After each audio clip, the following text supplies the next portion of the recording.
Not since Apple has released their M-series silicone-based Macs have I been this blindsided and this excited in consumer technology as I've been this week.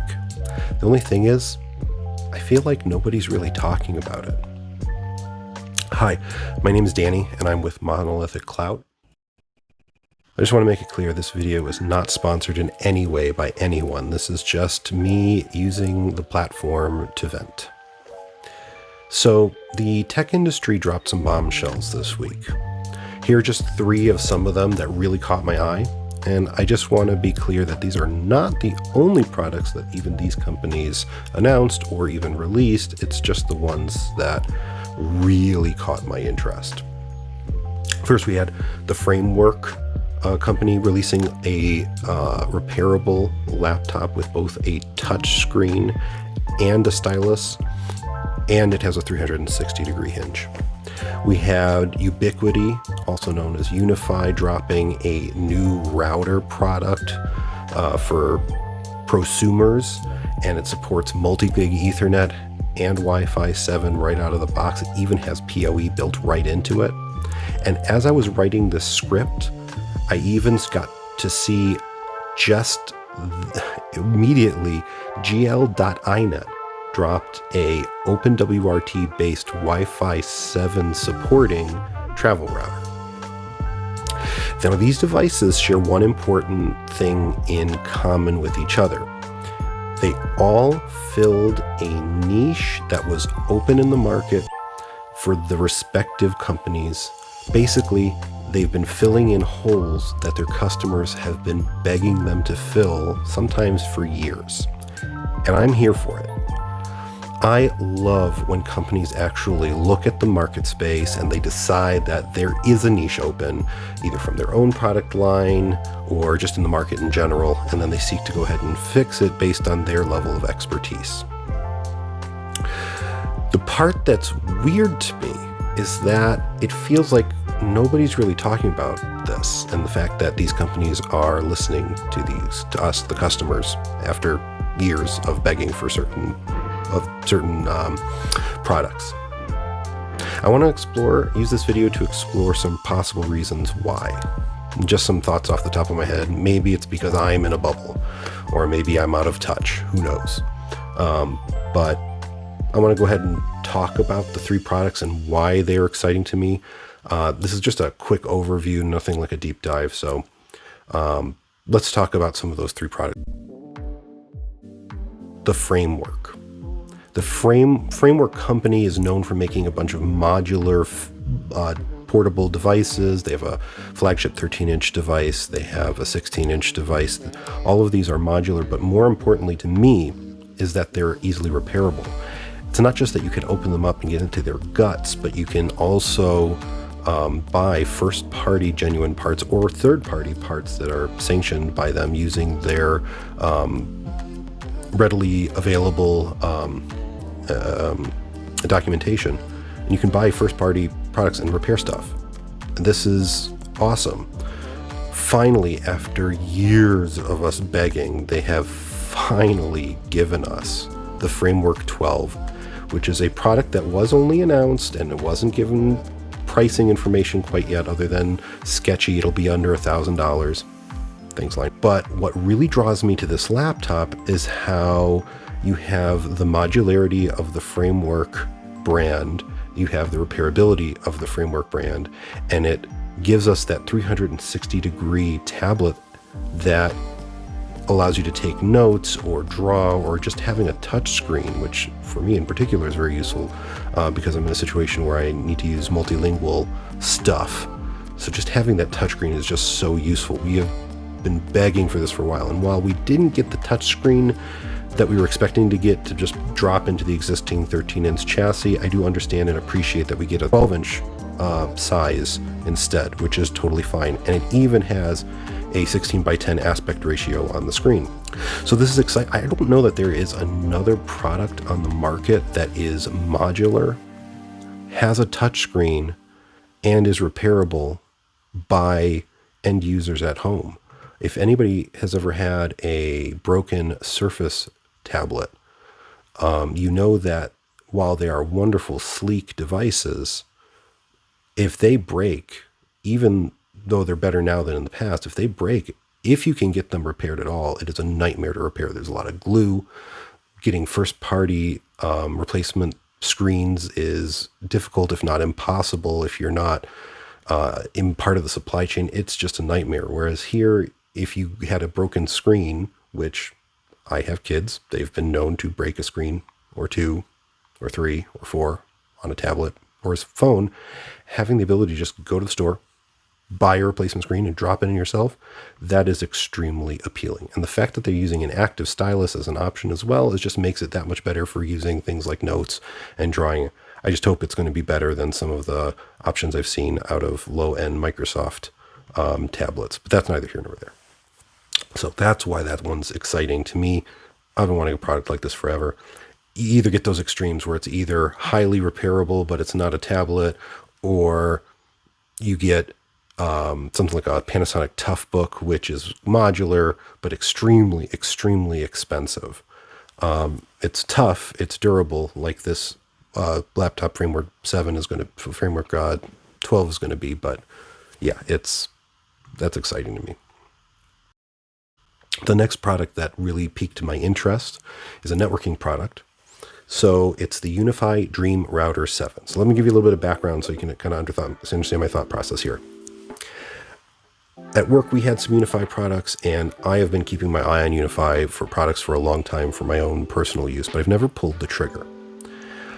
Every time I try to look at UniFi networking products, they have really, really good, compelling options, but they always have some kind of glaring hole that just makes it so I can't just justify pulling the trigger on one of their products. Let me just give you a really quick example. 5 months ago or so, UniFi Ubiquiti released the Cloud Gateway Max, which, for not using their own marketing terms, is basically a router that you can install that has powered by USB.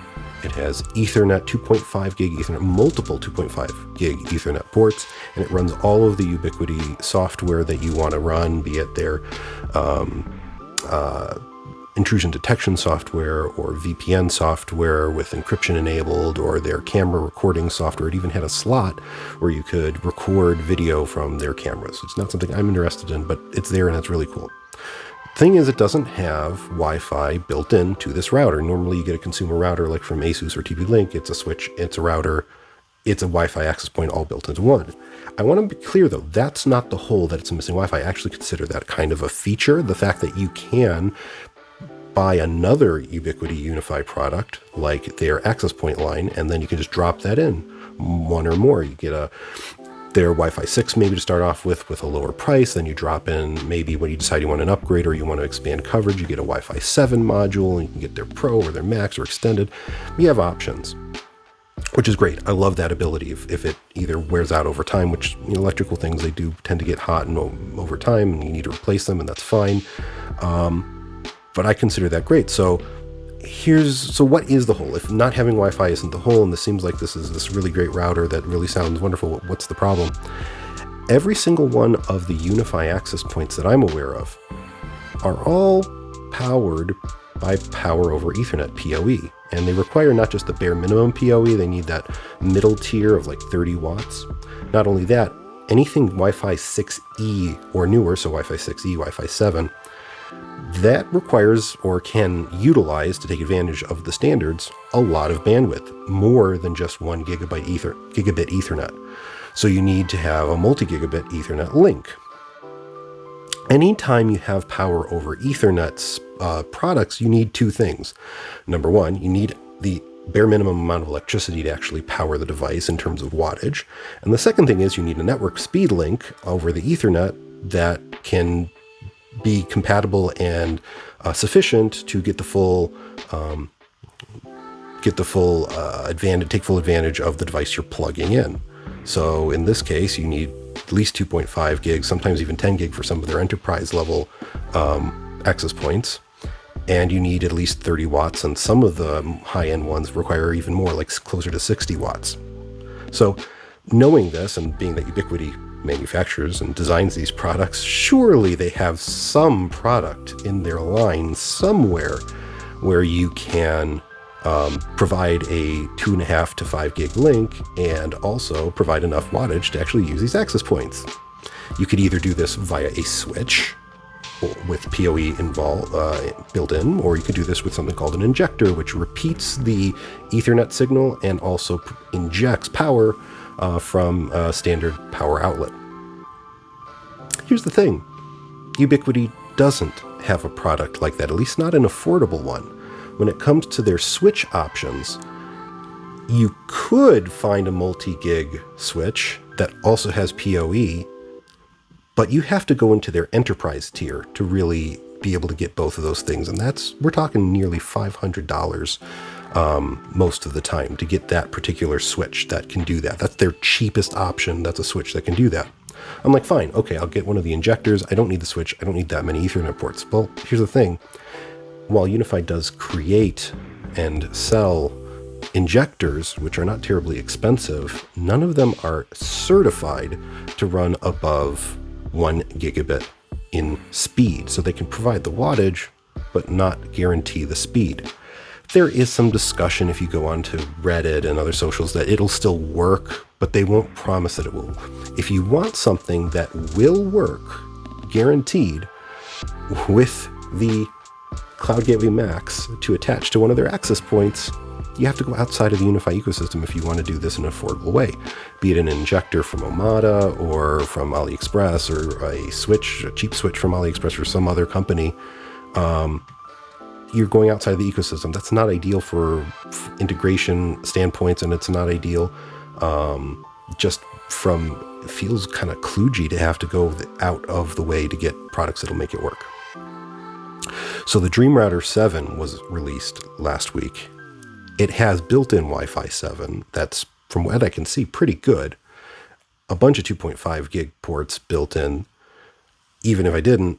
And some of them even have power over Ethernet. I think one of them has it. Now, it's a low-powered power over Ethernet. It's not going to supply power for another access point. You're still going to need an injector, but I don't need it for a standard home. The Dream Router sounds like it'll actually do both, and it gets all of the software that Ubiquiti offers, like encryption and VPN and intrusion detection. It even has some other goodies like SFP 10 gigs so that you can make your higher speed network either from the WAN or through the LAN. If you live in a place where that can work, it has a place for SD card for storage for cameras if you want to power it with that one PoE port. It's just great. I think this checks a lot of boxes for most people. This will be sufficient and get you into the UniFi ecosystem. So that's wonderful. The third thing that just really quickly piqued my interest, I'm not going to get even that far into it, GL.iNet Slate 7. As I was writing the script, I saw this go by on Google, on my Google feed. So for those of you who don't know, GL.iNet has been another thing that just caught my eye as I was doing something else. GL.iNet has been known for making some really nice open routers with open software, open WRT. They've been doing this for years. They make home routers, they make travel routers. It was one of the options I was thinking about as an alternative possibly to going down the rabbit hole of UniFi. And they've had 6E models on the market for a really long time, and they've been priced really competitively. There's these wonderful little travel routers that have built-in VPN functionality. They're probably good enough for traveling. It's really cool to just be able to buy like a under $75 piece, take it with you, be able to VPN your own network without having to think about it, or maybe provide it to multiple people out in the field, and they'll all be able to connect to a VPN really easily. The Wi-Fi 7 model being released in this travel router category is just so darn cool and very useful if you are the type of person who travels either for work or even for, just going on vacation and wanting to take a Wi-Fi appliance with you. So that's just a quick overview of the things that caught my interests. The question is, why isn't anyone talking about it? When I saw these various products being released, I didn't find out as I normally would expect to. In the past, I would see an article on some of my favorite news sites about this stuff, Ars Technica, or I would get a feed on my YouTube video with my tech YouTubers talking about this stuff. Whenever there's an Apple event, my feed becomes full of Apple products. I'm not even a big Apple guy, and I get flooded. Samsung, even if they just release some minor product to get my feeds, my algorithmic stuff, gets flooded with this information. But for these products, which to me were much more exciting than a new phone with AI built in, I saw nothing. I had to be notified about the Framework laptop from somebody else on YouTube commenting on a post I did 6 months ago about a different Framework product, saying that, oh, you should check this out. Framework finally released the 12-inch touchscreen 360 hinge product. I'm like, oh, why didn't I see this anywhere else? I thought he was joking. Same thing with the Unify product release. I didn't hear anything about it until a day after it happened. And normally when exciting, even Unify products in the past, I would hear it and again get flooded with information, because that's the type of thing I subscribe to. I didn't see anything for it. I had to dig for information about the Framework, and Framework's website was down, so it shows that there's some popularity there, the fact that their website crashed. But just finding out the specs was normally the easiest thing to do. I got nothing or very little. I had to dig into multiple articles. I didn't get a video until I finally saw that Linus, who's an investor with Framework, had released a video with the CEO of Framework, and that kind of surprised me. So what's the reason for this? I think part of the issue is that I've myself shied away from a lot of the normal algorithmic tools that I have in the past.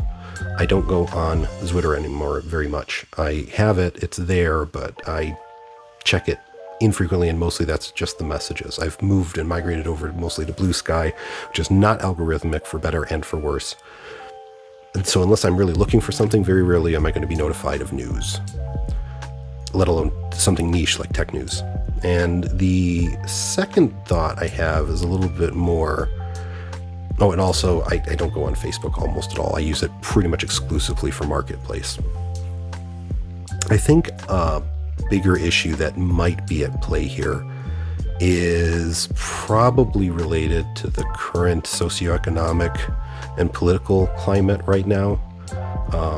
I'm recording this now on March 5th. I scripted this up yesterday on March 4th, 2025.